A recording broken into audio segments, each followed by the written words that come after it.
panibagong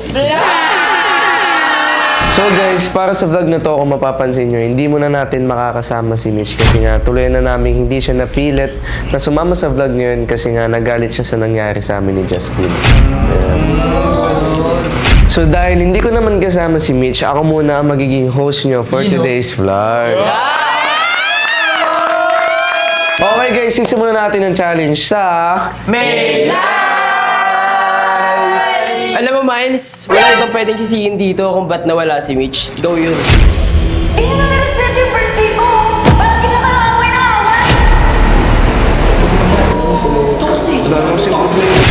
Kulit mo kasi. Gagaya ka pa ng regalo. Di ko tuloy nahabol. Sigod.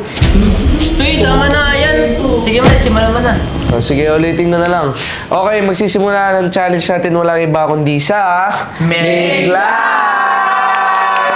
Na si Migs at si Glay. Okay, Miglay, ready na ba kayong dalawa? Ready na. Okay, dahil ready na kayo, Glay, pwede mo nang umpisahan. Let's go! Big, simulan ko na. Ang mundo, umiikot sa araw. Pero ang mundo ko, umiikot sa'yo, araw-araw.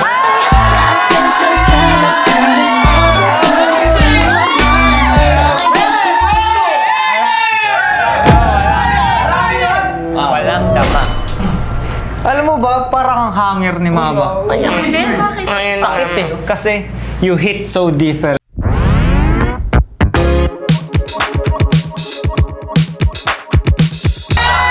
Alam mo, Migs, never pa ka makitang napanaginipan.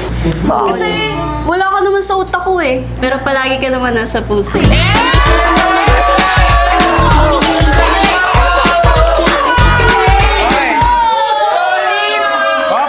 Alam mo ba, Glay, may payo ako sa'yo. Ano yan? Payong. Ang payo kasi, ako lang ang para sa'yo, ah.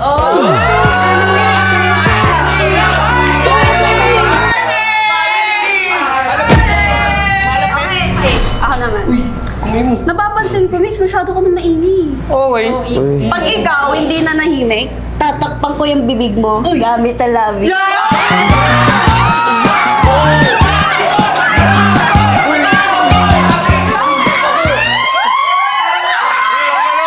Glay, tosino ka ba? Uy!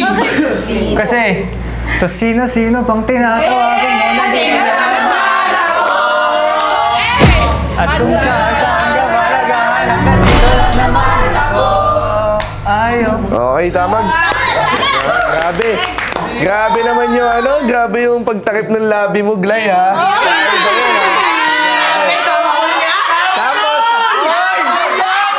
Okay, ang susunod naman natin sa salang ay walang iba kundi ang Janlo! Na si John, Ashley at si Louie.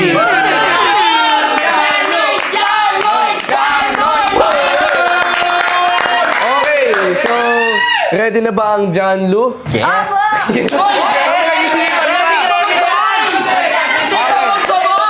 Okay, so siyempre, sisimulan natin yan sa'yo, Luis. Alam mo dyan, Ashley, isipin mo, hindi ka dalawang multo. Pero, goes to kita!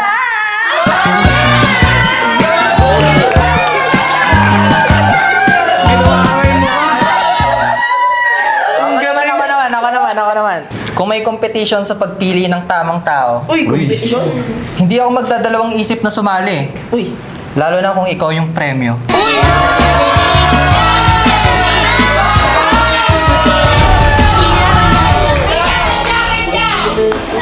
Kung ang rank ay bato, Bato. miss you asawa ko.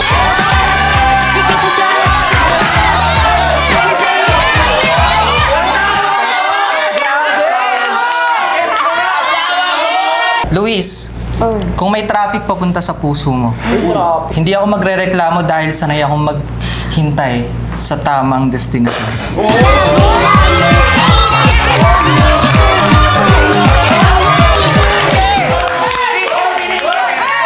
Destination. Yelo ka ba? Bakit? Ang sarap mo kasi ipagpag sa pader.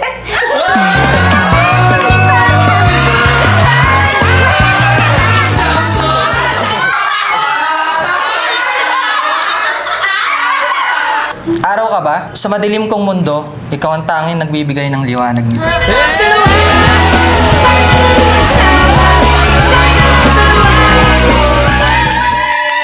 Okay, yun. Grabe naman yung pag I miss you asawa ko. Grabe naman. Wala kasi yung asawa ko eh. Wala eh. Dahil kasi sa isa dyan eh. Okay, ang next naman natin yung sasalang ay walang iba kundi ang Hela! Na si Hailey at si Ella.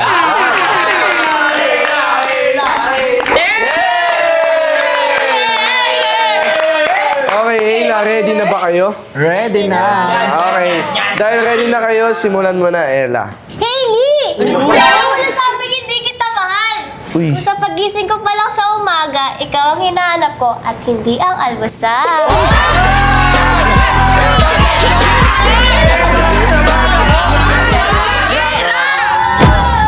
O eto, Ella.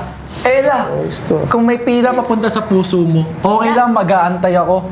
Basta ang ending, ako lang ang sasagutin mo, ha?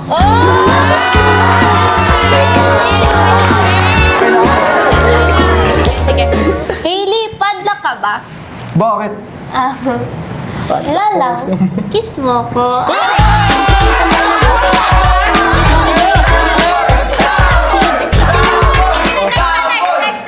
Game. Ella, hindi kita gustong ligawan dahil bored ako. Gusto kita kasi ikaw yung peace of mind ko.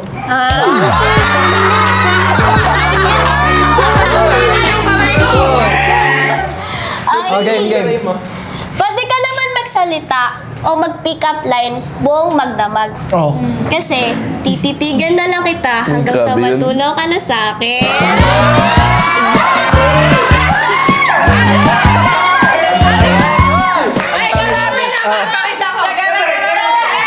Hindi naman ako magagalit, pero magtatampo ako kapag napunta ka sa iba. Ayun. Kasi hindi naman ako si Moira para ipaubaya ka sa iba.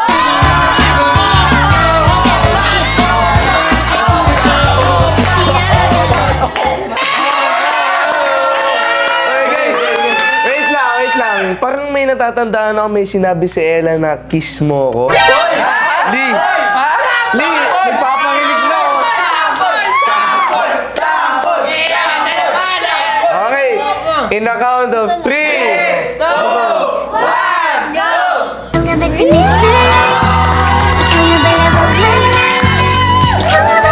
Grabe. Okay, dahil dyan, ang susunod naman natin isasalang ay yung hindi papakabog na Jersey!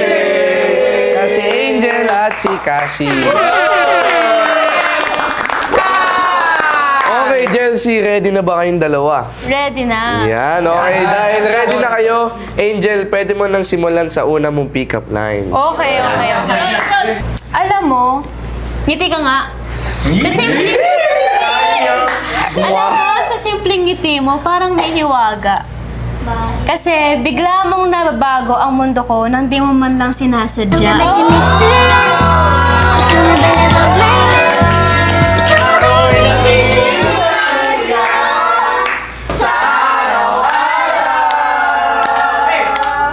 Tumingin man ako sa iba, huwag kang mag-alala.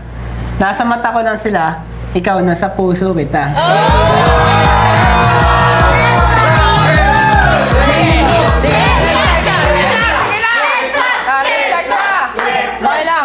Okay, Cassie, alam mo, may mga bagay talaga na masarap ingatan kahit hindi sa'yo.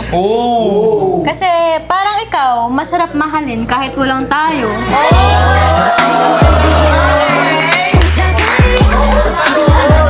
Ano, Jel?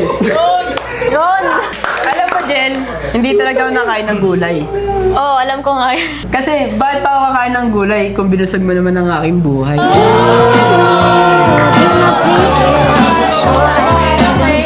Dahil dyan, kakain ka. Alam mo, kung may add to cart lang ang puso, Uy. matagal na kitang chinek out bilang future.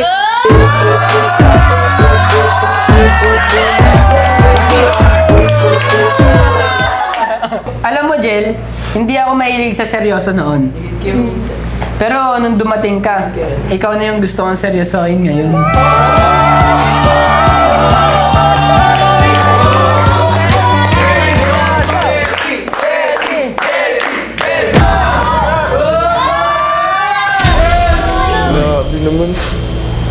Ba yun, pre? Kulit na yun to. Sige na, pre. Hayaan nyo na. Ang next naman natin na isasalang ay ang bigating Brianna! Na si Brion at si Yana.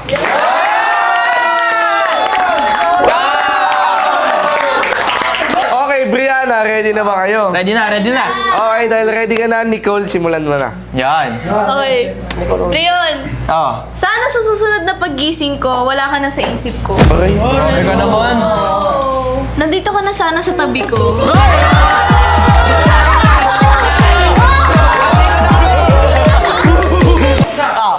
Ako naman. Yana, kung may mauna sa'yo, baka hindi ko kayanin. Kasi sa kakulitan at kagandahan mo pa lang, gusto na kita angkinin.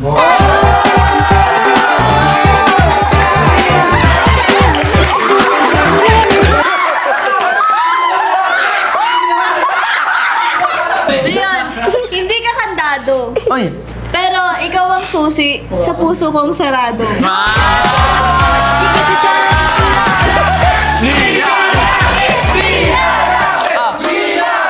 Ako naman! Yana, hindi ko kailangan ng maraming dahilan. Basta ikaw ang kasama, panalo na ang laban.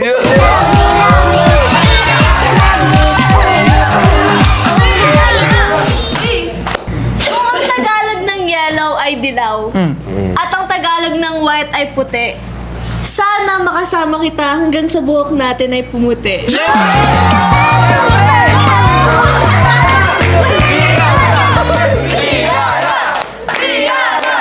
Last na.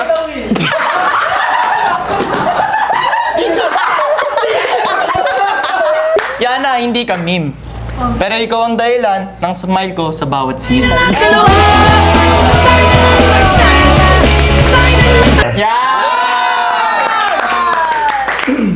Justin, gusto kitang kausapin, maupo ka sa gitna.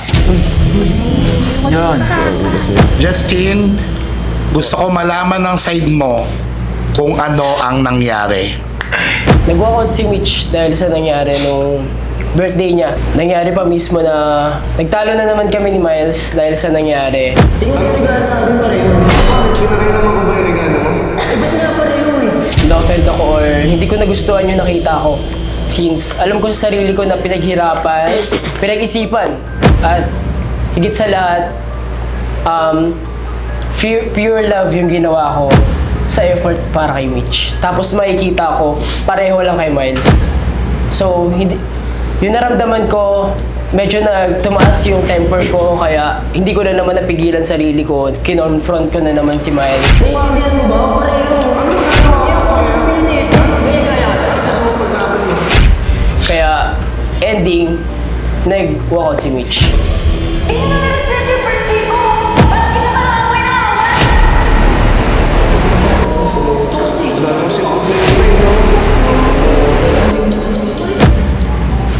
Dahil doon, syempre hindi ko naman nahayaan na mag-walkout na lang siya na hindi ako makahingi ng sorry. So, na-realize ko na gusto ko siyang habulin or gusto ko siyang puntahan para makapag-sorry sana personal dahil sobrang special na araw niya ngayon. Tapos ganun pa yung mangyayari. Hindi ko na naabutan and hindi ko alam kung saan siya pumunta ngayon. Yun ba ang lahat ng gusto mong sabihin? Opo, yun lang po. Okay, Miles, pagkakataon mo para i-explain mo naman yung side mo. Maaari ka nang maupo at ikaw, Justin, maaari kang tumayo. Miles, gusto ko marinig ang side mo. Okay, first of all po, thank you for giving me a chance to explain my side. And gusto ko lang din po i-clear lahat ng mga nangyari. So basically po, yung surprise namin kay Mich, yung birthday surprise, is matagal ko na po talaga siyang pinaplano sa sarili ko. And even nangingi pa nga po ako ng help and suggestion kay Brion, tsaka kay Cassie, kung ano nga ba yung magandang birthday surprise kay Mich. Kasi kaya ako yung tinawag niya, habang wala ko sila. Gusto ko sana may nagtulong sa inyo. Parang suggestion mo. Kasi ganito, si Mich di ba nag-birthday na? Ay, marami na birthday na diba? Eh syempre, nung na ako ng regalo sa kanya. Sa bagay, hindi ko na pala yung regalo. Kasi isipin mo, kapagbigay na ako ng bouquet, nakapagbigay na ako ng mga pagkain, so isa din siya. Baka nickname bag. Bag. Tingin mo, no? Mas maganda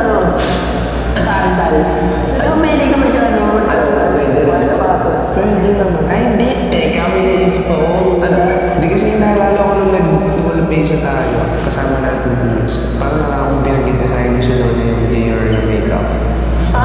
Hindi ko masakay kaya. Kasi kaysa mag-bag sandals ako, kaya mapakapag-Dior bigay. Gusto siya. Mo pala. Mitch na yan eh. Dito sa mga sige, wala sila nangihinang din naman ako ng tulong. Mas nauna po akong i-prepare yun kaysa kay Justin kasi wala naman po sa isip ko na dadating si Justin, and ang nakakapagtaka lang is paano niya malalaman or nalaman na yung gift na ibibigay ko kay Mitch is yun din yung gift na ibibigay niya. So syempre ako, sobrang clueless ako that time, and hindi na lang ako nakapagsalita kasi ayokong masira yung birthday ni Mitch. Kaso nga lang, eto si Justin, hindi ko alam kung bakit ako yung sinisisi niya na ako yung nanggaya sa birthday gift niya, which is napaka-nonsense naman kasi lahat ng mga ginagawa ko kay Mich is pinaplano ko muna, and hindi ko basta-basta sinasabi kahit kanino. Kaya hindi ko po alam kung ba't ako po yung nagtitake ng blame kasi halos lahat po ng gift na binibigay ko kay Mich is alam ko naman na gusto niya kasi mas kilala ko si Mitch and mas matagal kami magkasama ni Mitch. Tsaka gusto ko lang po sabihin na hindi po ako yung tao na tipong manggagaya pa po ako ng regalo para lang, alam mo yun, makipag-competition sa isang tao. And sobrang clueless na lang po talaga ako kung kailan niya nalaman, kung paano niya nalaman yung regalo ko kay Mitch. Kaya yun. May mas parang nagaya.